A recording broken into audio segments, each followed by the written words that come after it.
खारगे जी, रंधावा जी, दोतासरा जी, जूली जी,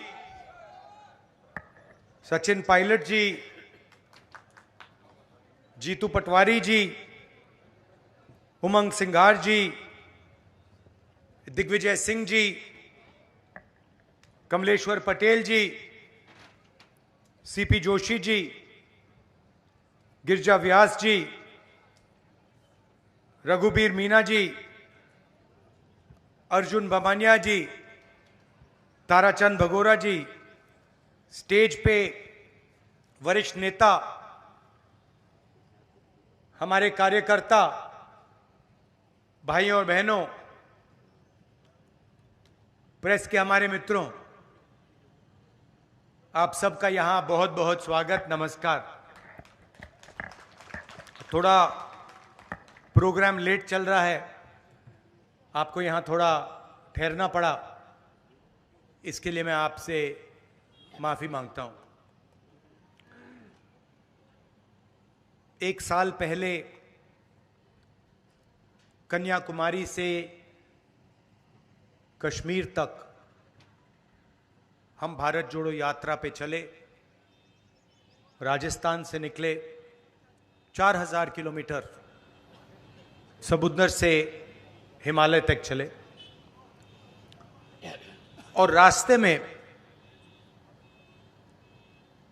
हजारों लोगों से मेरी डायरेक्ट बातचीत हुई। युवाओं से, बुजुर्गों से, किसानों से,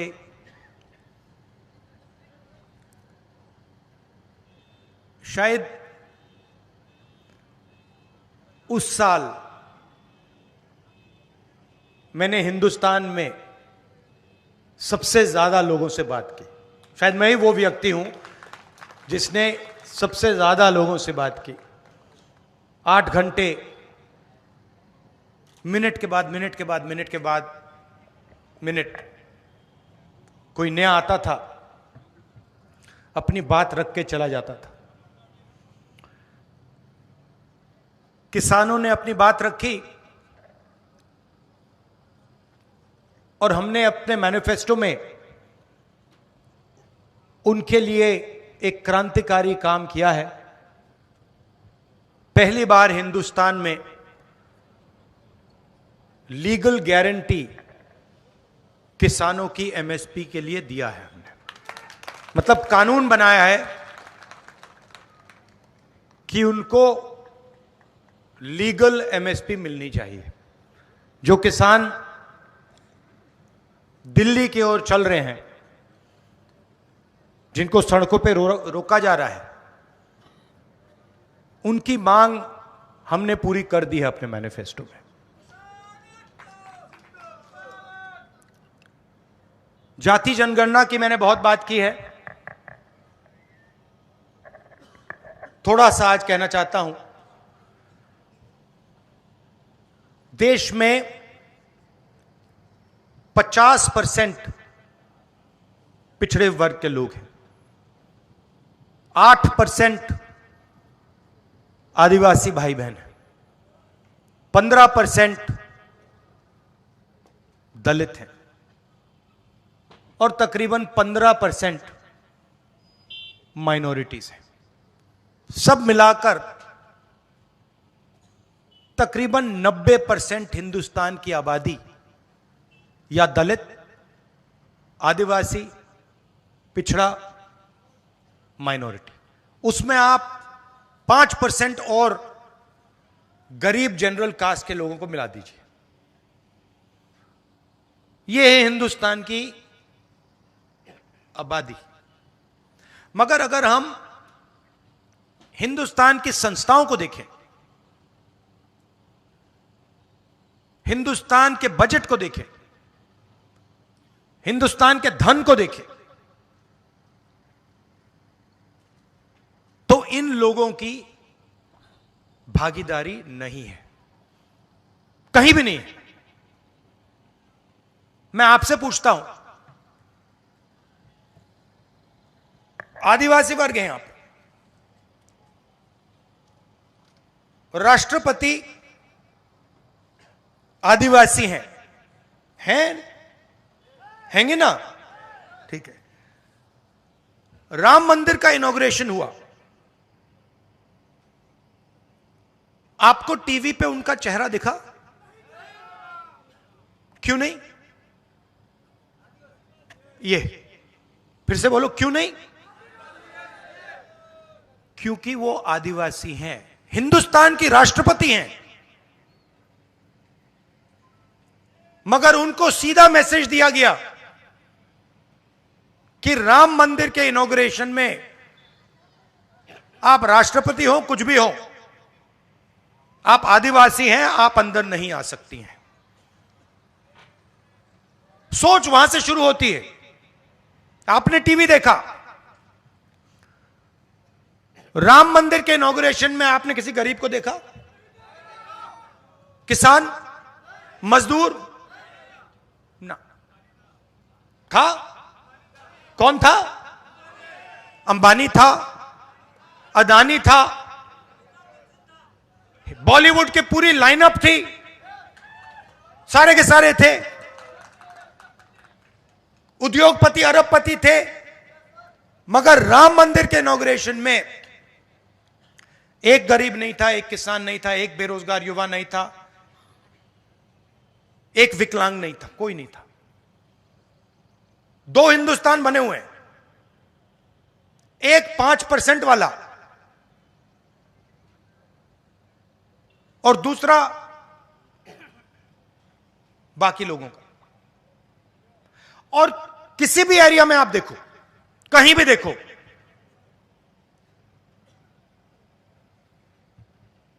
आपको पिछड़े, दलित, आदिवासी नहीं दिखने वाले।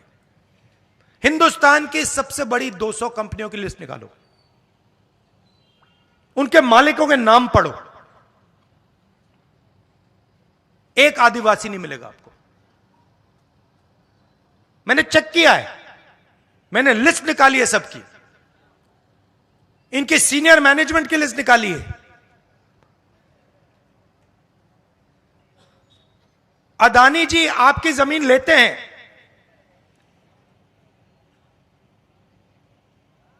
आपका जल छीनते हैं, जंगल छीनते हैं, मगर उनकी कंपनी में सीनियर लेवल पे आपको एक आदिवासी नहीं मिलेगा, एक दलित नहीं मिलेगा, एक पिछड़ा नहीं मिलेगा, और हिंदुस्तान की सबसे बड़ी 200 कंपनियों में नहीं मिलेगा।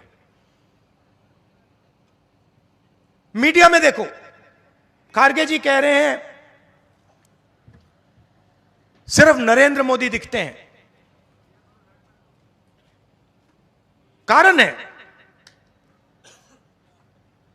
इनके मालिकों की लिस्ट निकालो, इनके बड़े बड़े रिपोर्टर्स की लिस्ट निकालो, एक पिछड़ा नहीं मिलेगा, एक दलित नहीं मिलेगा, एक आदिवासी नहीं मिलेगा।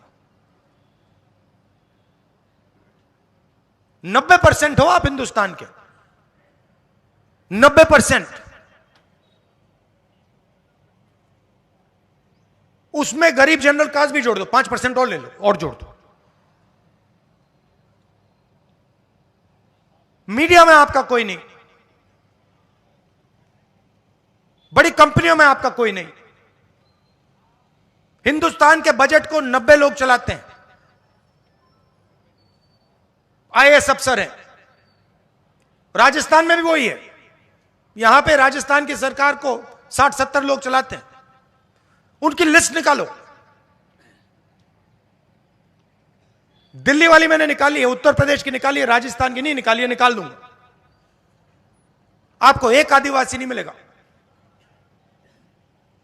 90 में से 3 पिछड़े वर्ग के लोग हैं, 3 दलित हैं, एक आदिवासी।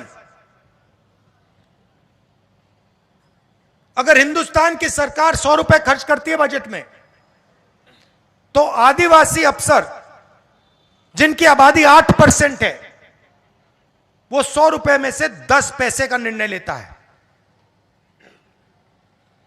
तो आपकी भागीदारी कहीं है ही नहीं। तो फिर मैंने अपने आप से सवाल पूछा, भाई ये कंपनियों में नहीं है, ये मीडिया में नहीं है, ये प्राइवेट अस्पतालों में नहीं है, ये प्राइवेट स्कूल यूनिवर्सिटी कॉलेजेस में नहीं है, ये सरकार में नहीं है, तो है कहां? फिर मैंने मनरेगा की लिस्ट निकाली, उसमें आदिवासी, पिछड़े, दलित सब भरे हुए हैं। कॉन्ट्रैक्ट लेबर की लिस्ट निकाली, मजदूरों की लिस्ट निकाली, उसमें भरे हुए हैं। 90% का काम हिंदुस्तान में मजदूरी करने का है, 5% का काम देश की हर संस्था को कंट्रोल करने का है। कहीं भी देख लीजिए आप, तो ये हिंदुस्तान की प्रगति का सबसे बड़ा सवाल है। प्रगति करनी है तो एक ऐतिहासिक काम करना होगा। जैसे जब तो चोट लगती है, डॉक्टर आपसे कहता है एक्सरे करो, कहता है ना, कहता है, वैसे ही मैं कह रहा हूं, हिंदुस्तान के गरीबों को चोट लग रही है, दलितों को, आदिवासियों को, पिछड़ों को, गरीब जनरल कास्ट को चोट लग रही है, एक्सरे करा दो। और मैं तो कह रहा हूं एक्सरे के बाद मैं एमआरआई भी कराऊंगा। कितना पैसा किसके हाथों में है, कौन सी संस्था किसके कंट्रोल में है, मीडिया में कितने लोग आदिवासी, दलित, पिछड़े, बड़ी बड़ी कंपनियों में कितने आदिवासी, दलित, पिछड़े, प्राइवेट स्कूल, कॉलेज, ये सारा का सारा निकाल दूंगा मैं। और फिर आपको अपनी सच्ची शक्ति समझ आएगी। आज आपको बात नहीं समझ आ रही, आप सोच रहे हो कि आप में शक्ति नहीं है। 10 में से 9 लोग आप हो,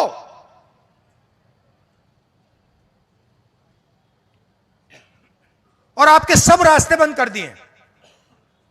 पहले आर्मी में जाते थे, अग्निवीर कर दिया। पहले पब्लिक सेक्टर हुआ करता था, पूरा का पूरा प्राइवेटाइज कर दिया। पहले पब्लिक सरकारी कॉलेजेस, सरकारी स्कूल होते थे, अच्छे चलते थे, पूरे के पूरे बंद कर दिए।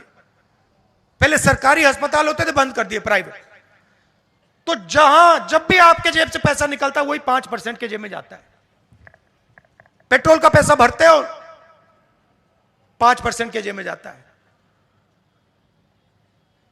सड़क पे टोल देते हो, 5% के जेब में जाता है। फल खरीदते हो, 5% के जेब में जाता है। आप जितनी जीएसटी देते हो, उतनी अदानी देता है।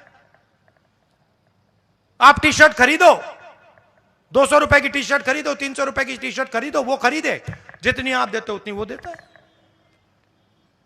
आप मजदूरी करते हो, वो प्राइवेट हवाई जहाज में उड़ता है, टैक्स एक जितना। तो जाति जनगणना से ये सब साफ हो जाएगा, देश को पता लग जाएगा, 90% को समझ आ जाएगी बात, भैया कैसे हमें इस देश में ठगा जा रहा है।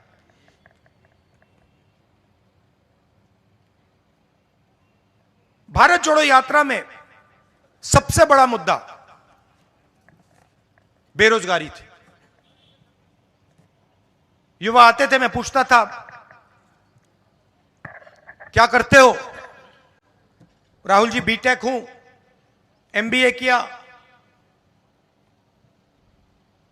मेडिसिन पढ़ी, कंप्यूटर प्रोग्रामर हूं। क्या करते हो? कुछ नहीं, रोजगार नहीं है।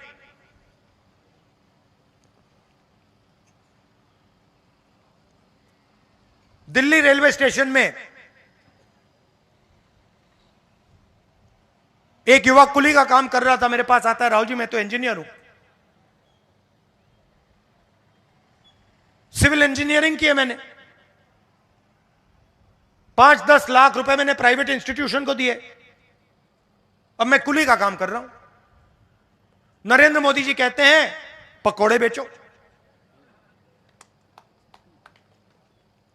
और सबसे जरूरी मुद्दा है देश के सामने।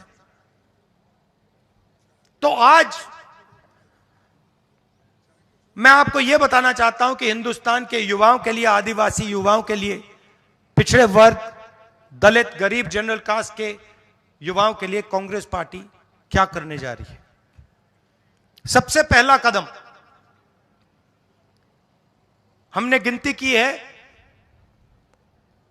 हिंदुस्तान में 30 लाख सरकारी वैकेंसीज हैं। 30 लाख। मोदी जी इनको भरवाते नहीं है, बीजेपी इनको भरती नहीं है। सरकार में आने के एकदम बाद हमारा पहला काम होगा कि 90% को 30 लाख सरकारी नौकरियां हम दे देंगे।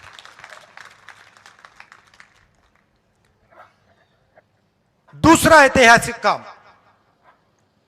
हम मनरेगा प्रोग्राम लाए थे, रोजगार का अधिकार। लाखों लोगों को फायदा हुआ, अधिकार दिया हमने। वैसे ही हम हिंदुस्तान के युवाओं को, सब युवाओं को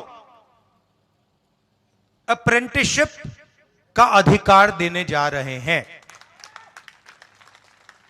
और यह अधिकार हर ग्रेजुएट, हर डिप्लोमा होल्डर को मिलेगा। अधिकार क्या है कि कॉलेज, यूनिवर्सिटी, डिप्लोमा के एकदम बाद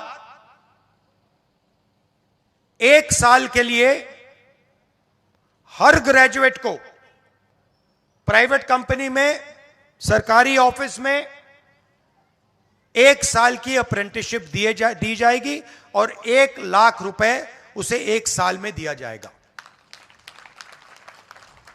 और यह हर ग्रेजुएट के लिए किया जा रहा है।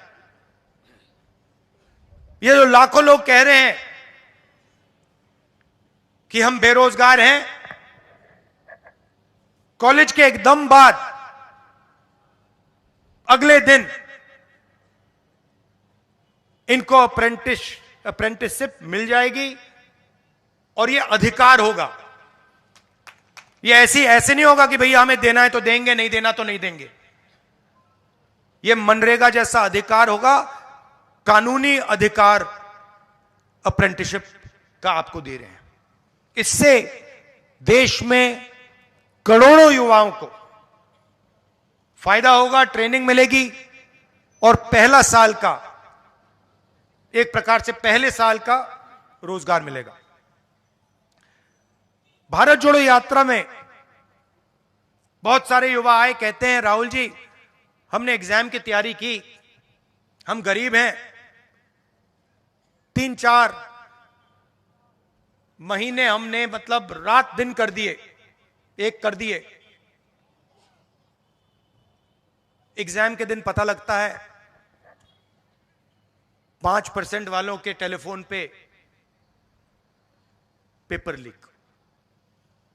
हम ईमानदारी से काम करते हैं और जिनके पास धन है पेपर चुरा लेते हैं और फिर उसके बाद हमें कहा जाता है कि देखिए पेपर लीक हो गया तो आपको अब नौकरी नहीं मिलेगी। पुलिस की भर्ती में होता है, पटवारी, सब भर्तियों में होता है। तो हम एक नया कानून लाएंगे, पेपर लीक के खिलाफ एक कानून, जिसमें हम एग्जाम दिलवाने का तरीका स्टैंडर्डाइज कर देंगे कि एग्जाम होगा तो ये जो आउटसोर्सिंग होती है, प्राइवेट कंपनियों को पकड़ा दिया जाता है, ये आउटसोर्सिंग नहीं होगी। एग्जाम सरकारी संस्था करेगी और इस प्रकार से करेगी। और अगर इस प्रकार से नहीं किया और अगर पेपर लीक हो गया तो फिर कानूनी कार्रवाई ऐसी होगी कि दूसरी बार नहीं होने वाला है। चौथी चीज, युवाओं के लिए बहुत सारे युवा उबर, ओला डिलीवरी का काम करते हैं, इसको अंग्रेजी में गिग वर्कर्स कहते हैं। और राजस्थान में हमने इनके लिए कानून बनाया था, इनकी रक्षा के लिए, इनकी पेंशन के लिए, इनकी सोशल सिक्योरिटी के लिए। जो कानून हमने राजस्थान में बनाया था, वही कानून हम पूरे हिंदुस्तान में लागू करने जा रहे हैं कि जो ड्राइवर का काम करता है, सिक्योरिटी गार्ड का काम करता है, उबर का काम, ओला का काम, ये पिज्जा डिलीवरी जो होती है, ये जो सब युवा हैं, इनकी रक्षा हो, इनका एक प्रकार से पेंशन हो, सोशल सिक्योरिटी हो, और इनको एक दिन में सड़क पे ना करा जा सके। तो इसके लिए हम एक हिंदुस्तान में एक कानून बना रहे हैं। और पांचवी चीज, यह भी ऐतिहासिक चीज, नरेंद्र मोदी जी ने स्टार्टअप इंडिया किया, स्टैंड अप इंडिया किया, मेक इन इंडिया किया, कोई फर्क नहीं पड़ा। वो सारा का सारा 2-3 अरबपति उठा के ले गए। नरेंद्र मोदी जी की मार्केटिंग जरूर कर दी, टीवी पे उनका चेहरा जरूर दिखा दिया, मगर जो युवा हैं उनको ना स्टार्टअप मिला, ना मेक इन इंडिया मिला। तो हमने 5,000 करोड़ रुपए स्टार्टअप्स के लिए एक फंड बनाया है, और हर डिस्ट्रिक्ट में यह फंड रहेगा। 10 करोड़ रुपए स्टार्टअप्स के लिए, गरीबों के लिए यह फंड दिया जाएगा। तो गरीब युवा हैं, बेरोजगार युवा हैं, ये अगर छोटा सा बिजनेस शुरू करना चाहते हैं, काम करना चाहते हैं, तो ये स्टार्टअप फंड उनकी मदद के लिए किया जा रहा है। तो ये 5 ऐतिहासिक काम हैं युवाओं के लिए। भर्ती भरोसा, 30 लाख वैकेंसीज भरना, पहली नौकरी पक्की, अप्रेंटिसशिप वाला कानून, पेपर लीक से मुक्ति, पेपर लीक वाला कानून, गिग वर्कर्स के लिए सोशल सिक्योरिटी, और युवा रोशनी 5,000 करोड़ रुपए डिस्ट्रिक्ट्स में स्टार्टअप्स के लिए। तो ये हम आपके लिए करने जा रहे हैं। अंत में आपसे कहना चाहता हूं कि आपकी आदिवासियों की जल, जंगल और जमीन की लड़ाई हमारी लड़ाई है। आपके साथ हम खड़े हैं। हम पैसा कानून लाए, जमीन अधिकरण कानून लाए, और जो भी हम आपके लिए कर सकेंगे, शिक्षा के लिए, स्वास्थ्य के लिए, जल, जमीन, जंगल के लिए, हम आपके लिए करेंगे, दिल से करेंगे। बहुत बहुत धन्यवाद। जय हिंद।